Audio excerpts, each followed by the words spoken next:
Hi, hello. I hope we are doing good. Today we're going to talk about how rock bottom can actually be the most cathartic moment of your entire life. It's like the moment when you realize that no one else is coming to save you. Because I don't know if you had this when you were a kid, but I always had this idea that I don't know, maybe the police are going to come and save me, or maybe Superman's going to come and save me, or maybe someone's going to see how miserable I am and just sweep me up off my feet and save me. And when you're in that moment of rock bottom, you realize that no one's going to save you. Not your friends, not your family, not even yourself. And the only person that's going to save you is your sheer will. I did not feel like myself when I was saving myself.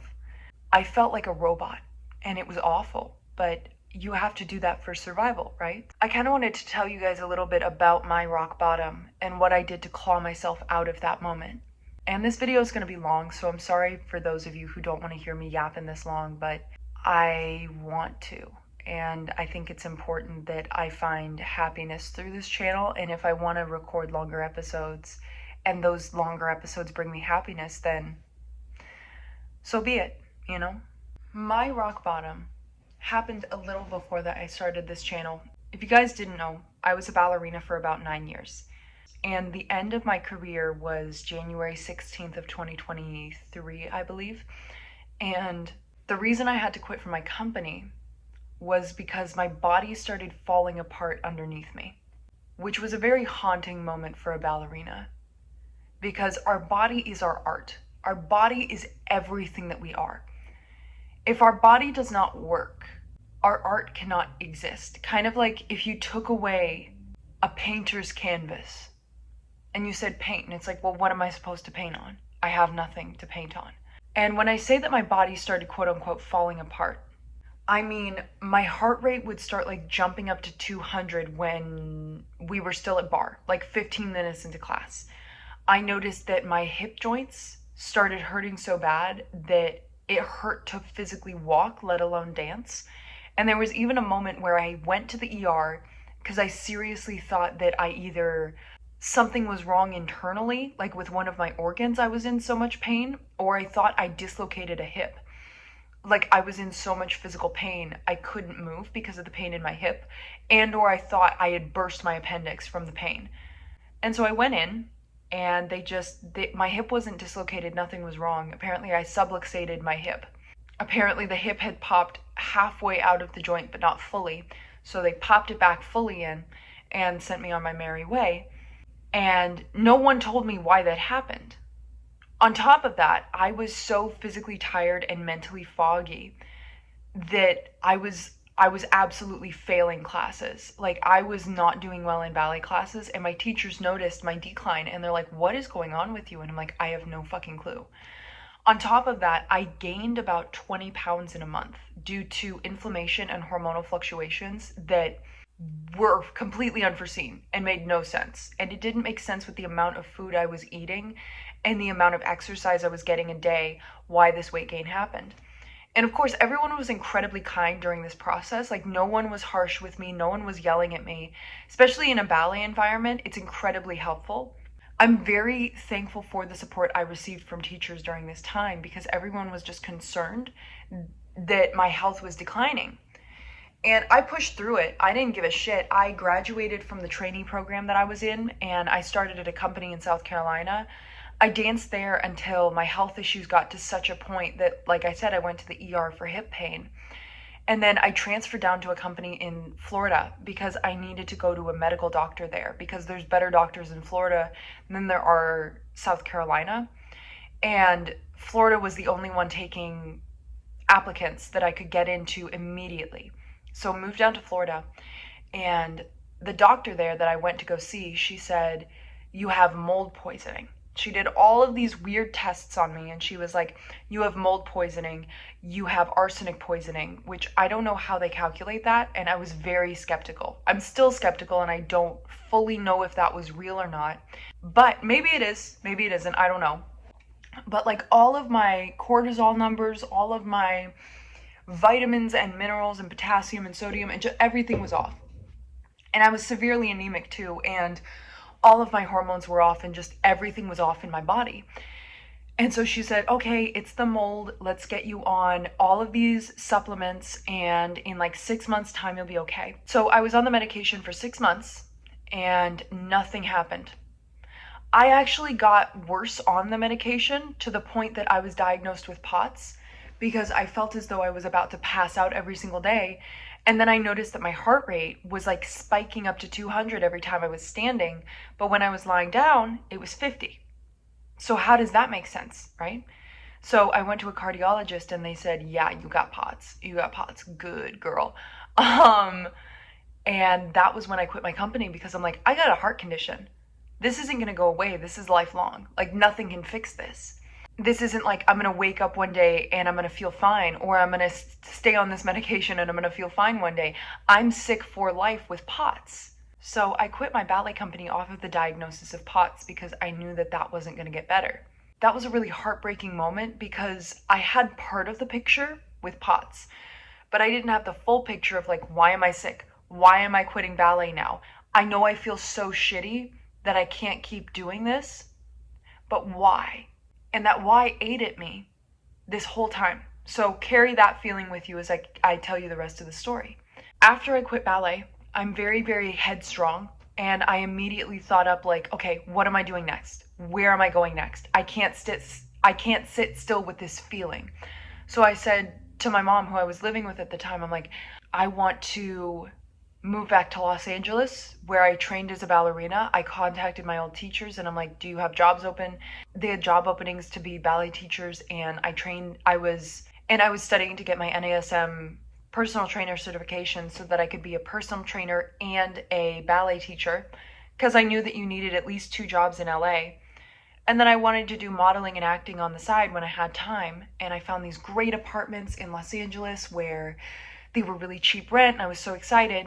And then, due to a lot of factors completely outside of my control that I cannot state on the internet because there is someone who is most likely watching this who doesn't want the truth to come out, that one person did a whole bunch of shit that caused that idea that I had in my life to just be completely torn away from me. And I'm in the city that I am now, which is not the city I want to be. Wasn't the life I wanted to have. I can't share that story because there might be a singular person watching this who does not want the truth, the facts of that situation to be known. And because I don't want backlash, I won't be sharing that story purely out of fear. But because of that person, I was completely redirected, forced to move to the city that I am now, which I won't be sharing for security purposes, but I'm here.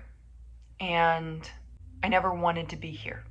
And I moved here, and I moved in with my dad with about $500 to my name, 2 suitcases worth of things, and that was it.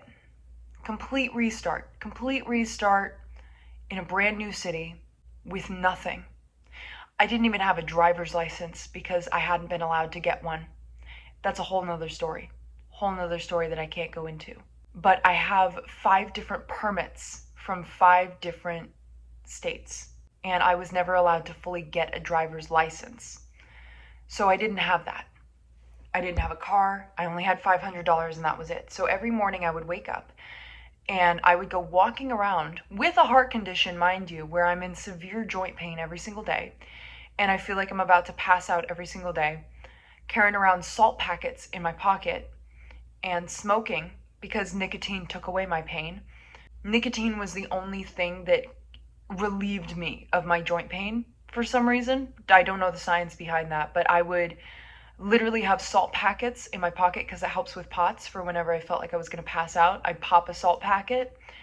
And I smoked a lot of cigarettes, but I walked around every day. I'm talking 3, 4, 5 hours a day handing out resumes. And then I'd walk back home and fall asleep and do it all over again. And I couldn't find any jobs in the city I was in, so I started waking up early, taking a bus an hour south, walking around, handing out resumes, and then having an hour-long bus ride back. And then couldn't find any jobs there, so then I started taking the 3-hour bus to the next city over, which then I'd walk around and I'd hand out resumes. And of course I was on Indeed looking at like dance teacher jobs, waitress jobs, anything. And then finally, I found a job 3 hours away. I'm telling you, this job market is shit. I found a job 3 hours away as a waitress in this one restaurant. And I was like, thank God. Because for some reason, they are not hiring anywhere. And I checked everywhere. It was very frustrating. And then even when I started there, my boss said, I almost didn't hire you because your resume is too good for this job and I don't understand why you're here. And I was like, you almost didn't hire me because you didn't understand why I needed a job? He said, yes. I finally got a job. And then I had to, for about 4 months, I had to wake up every single day at 4 a.m. to catch the 6 a.m. bus, drive 3 hours into work. And from 9 a.m. to 12 p.m., I started work at 12, I would sit at a coffee shop and write for 3 hours every single day. And then my dad would graciously drive me home, which only took 45 minutes because there's this secret back route you can take, but the bus can't go on that route. So it's a 3 hour bus ride, 45-minute car ride. And eventually I got my car and I got my apartment and I got my driver's license. And I just kept going and going and going and saving and saving and saving. But during that time, my cat also died. That was like one of the worst moments of my life because my cat's dead. My career's dead. I have to work a stupid job that I don't want to work while being chronically ill. So I'm in so much pain every day. And I did this schedule for so long of just like waking up and going to work, going through the motions, saving money, going to doctor's appointments to try and figure out what was wrong with me because I still felt like shit, door dashing to save money because I didn't have enough money to have an apartment and medical bills, even with insurance. And it was like, oh my fucking God, it was exhausting. It was really exhausting. And then finally, I found an outlet for my pain, which was running, which just made my joint pain even worse, but I didn't even care at that point because it was the first time in a while that I felt free. And it helped me stop smoking so then I don't get lung cancer when I'm 50. But then finally, after I found something that made me feel alive again, running, I was diagnosed with Ehlers-Danlos because I was going through my old medical paperwork because I had to find something for one of my doctors. And I found this piece of paper that said, evaluate for Ehlers-Danlos from my doctor in Florida. And I was like, well, why did we never get that? Why did we never get evaluated for that? What happened there? I don't remember. And so I called up the Ehlers-Danlos specialist in the area and I'm like, hey, I was supposed to get an evaluation for this. Can you evaluate me? I went in and within 30 minutes I was diagnosed because I am a textbook case, apparently. And I was put on Adderall for the pain for some reason. It really helped. It really helped, and I was completely relieved of pain. The problem is that if Adderall acts like painkillers, when it wears off, you want to take more and more. And I will never say that I was fully addicted by any means, but I definitely know that some days I took 3 pills when I was only supposed to take 1 just because I was in so much pain that day. I was going into what I now know was psychosis because of the Adderall. And it was a very scary time of my life because I felt like I wasn't in charge of myself. So I finally got off of Adderall and my mental health declined like crazy because obviously it fucks with your brain chemicals. And after that, I fell into a very deep, dark hole because my serotonin and dopamine were fucked. And I couldn't find happiness. Like, even now, sitting here on my bed, I can think of something that'll make me happy and then continue on in my life and I'll be happy about it. But I couldn't find anything that made me happy. And I was like, okay, then what's the point? And so every night I would just think about what it was like on the other side. I wouldn't do anything about it, but I would just think about it so intensely that I was like, something's wrong here. I noticed like massive swings in my emotions from, oh my God, I'm the greatest person in the world, I'm so great, everything's awesome, to why am I even here? And I'm like, I don't like this vacillation of thoughts and feelings and emotions and dramatic emotions and up and down and sideways. I don't like it. It's been this way my whole life, but now it's so exaggerated that it's messing with my life. So I went to a psychiatrist and they evaluated me for borderline personality disorder and they diagnosed me on the spot with quiet BPD. And shortly thereafter, I started medication for it. But I remember right before I started this channel, I found out that I was living with two of the most painful disorders in the world. And that was understandably the lowest moment of my life. Because I looked at myself in the mirror every day and I was like, Bailey, you're living with two of the worst conditions that you can in the world. And I turned to myself and I said, you only got two options here, girl. You can go, or you can stay and fight like fucking hell. And that was the day that I booked with the therapist that, if you guys didn't know, I started this channel because of a therapy assignment. And I started with my therapist and he told me, at the end of the day, sit down and evaluate like how you're feeling, what's going on, and release everything that you're thinking before you go to bed. And that's when I started this video diary. And then I started posting it because I was so afraid of being seen that I felt like I needed to disappear and I didn't want to disappear. So I posted it. And that's when this whole journey over the last, I think it's been 10 months now, has happened. It was purely because I was trying to save myself from rock bottom. I was trying to fight like hell to claw myself out of this deeply painful, emotional place. Because I thought very deeply that I had been buried, that whatever God or Steve or Allah that is out there hated me so viciously that they would curse me with two of the most painful conditions you can have in the same body, that you would give me Ehlers-Danlos and BPD and then tell me to keep living despite that.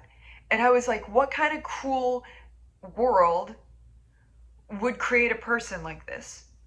And of course, I'm not the most in pain human to ever exist. I'm not the person who's gone through the worst things in humanity.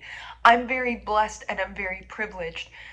And I have a lot of pain existing within me that sometimes is hard to deal with. I hadn't been buried under the weight of this pain. I had been planted. Because it is only through pain that we learn. And it is only through pain that we gain wisdom from. And so I have the wisdom to understand that I have a choice here. I know that I haven't been buried, I've been planted. I've been given the dirt I have to be buried enough so that I can emerge a beautiful budding tree or a beautiful budding flower. All of this darkness and this weight that I feel, I'm one day going to understand why it had to happen the way it did. Because I look back to those days that I was riding 3 hours on the bus with undiagnosed chronic illness and mental illness, and I was wondering, why does it feel so heavy? Why does it feel so awful? And now I have this channel where I'm allowed to express and say whatever I want and help people in the process and help people feel okay with what I feel and help people feel less alone. And be a source of inspiration for people who feel the pain that I do. And do you know what a beautiful blessing and gift it is to get to uplift people who are wearing the shoes that I am? It's beautiful. And the only way that I would have the strength to share my voice is if I had been buried under so much dirt anymore that I didn't care if I was judged or not. Sometimes pain does have purpose. Not all pain, but a lot of it will someday make sense as to why it is happening. And I wish I could go back to that version of me that was on the bus crying for 3 hours straight, so alone and afraid, and had nothing, and had everything she ever loved ripped away from her and told, deal with it. I wish I could tell her that one day it's all gonna make sense, but I can't talk to her, so I'm gonna talk to you. One day it will all make sense. There will be sweet poetic justice that you can make of your story. There is a beautiful budding ending that you can tack on to this pain. There is lessons you can find in its sorrow. Everything you do not understand, one day you will look back in hindsight and be like, oh my God, I understand now. And some things you won't. Some things are just pain for the sake of being pain. And those things that are just pain for the sake of being pain, you will be a master of endurance because of it. I have lived through pain that became purpose, and I have lived through pain that became meaningless. Both teach you things about life, about yourself, about the world at large. And if I can leave you anything here today, it's that every version of you that has ever known pain, there is a parallel version of you in the future that will one day know joy, that will not be scared of the world anymore. Everything that we wish we could have changed about our lives, I hope that one day we're able to find closure. Because some days I sit up and I'm still angry. Some days I sit up and I'm still mad that I was created this way. And other days I thank God that I was born this way so that I could think the way I do. That the pain could somehow become introspection. And then the next day I wake up angry again, because who knows? One day this will all make sense, and your rock bottom will be the thing that slingshots you into success. It'll be the driving force behind why you keep clawing yourself forward. It will act as the fuel to your fire because you never want to go back there. Your rock bottom will be like a jagged cave that you were forced to sit in and bleed through every step. And now you know that pain, so you will do everything in your power to avoid it. You will push harder because of it. You will try more because of it. You will go further because of it. Because a lot of the times I don't want to give that rock bottom credit for the reason that I am so motivated, but unfortunately it is. I don't want to go back to that bus. And I'm fortunate. I'm very fortunate to be working in an environment with people who understand that I am both physically and mentally ill and that I need some help sometimes. But I've also learned to not use that as a crutch.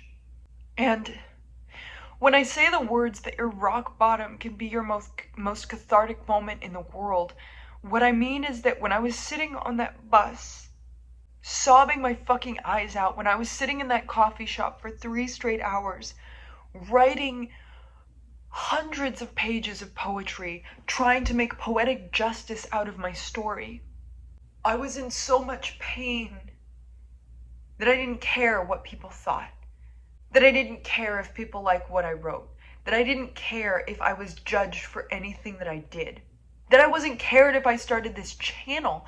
I didn't care anymore, and that almost made me dangerously creative, dangerously motivated, dangerously inspired, because I just wanted out of the cage that life had created for me. And when people ask me all the time, they're like, why are you so motivated? Like, why do you work towards your dreams? Why do you want such big goals in life? Why do you keep chasing things so violently? And it's like, because ever since I was diagnosed with Ehlers-Danlos and BPD, every day is my rock bottom.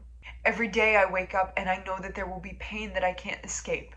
Every day I know that something's going to dislocate, or something's going to subluxate, or I'm going to get triggered by something, and then my emotions are going to go so high and so low and so up and so down and so sideways that I will be physically exhausted at the end of feeling all it. And it's like, I know that's coming. And so I don't care anymore about everything that once mattered. I only care about the things I love and my passions and my creativity and my inspiration. And we think that rock bottom is like the worst moment. Oh my God, like I'm here, it's awful, it's horrible. But really, darling, you haven't been buried, you've been planted. Sometimes that darkness can teach you more about yourself than the light ever could. We do not need to fear pain. We do not need to fear our rock bottom. Sometimes the darkness is the tough love we need to come back to ourselves. Sometimes it's okay to hurt, and it's okay to feel that. And it's okay to feel lost and scared and alone and afraid, and keep going anyway, and learn how to find that strength that we all have as human beings. And I gotta tell you, there's a lot of parts of myself that would not have been unlocked unless I reached those rock bottoms. And sometimes it is from the tiniest seed of hope planted in the darkness that can become the tallest tree ever imaginable.